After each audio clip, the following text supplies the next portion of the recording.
On this day in working class history, the 28th of June.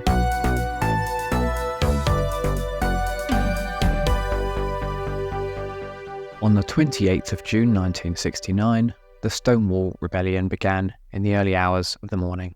The New York Police Department, as part of its policy of closing gay bars, raided the Stonewall Inn, which had a substantially poor and working-class LGBT+ clientele. However, for the first time in the city, rather than submitting to arrest, a crowd began to gather around the police.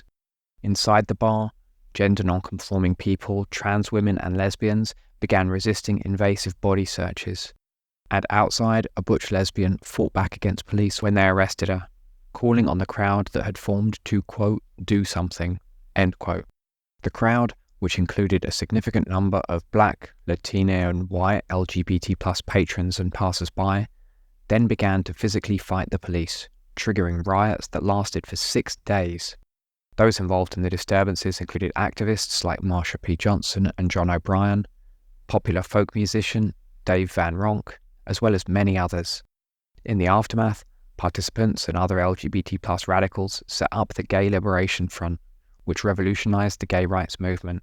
They organized anniversary protests on June the 28th the following year in New York, Los Angeles, San Francisco, and elsewhere. This became the annual Pride celebration that continues to this day all over the world. In episodes 25 to 26 of the Working Class History podcast, participants in these events tell their story. Listen wherever you're listening to this podcast, or check out the link on the show notes. For sources, maps, and all of our anniversaries each day, check out the On This Day section of our Stories app at stories.workingclasshistory.com. And if you value our work, support us at patreon.com/workingclasshistory. Links in the show notes.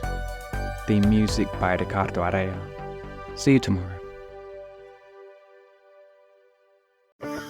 Having a life scholarship and being able to afford to go to college made me feel inspired to go. When I got a life scholarship, it was such a relief. I knew that I wanted to have an impact. Having a life scholarship through the SC Education Lottery was huge. It gave me the opportunity to make that impact right here at home. The South Carolina Education Lottery. A better you, a better us, a better South Carolina. Visit sceducationlottery.com/betteryou.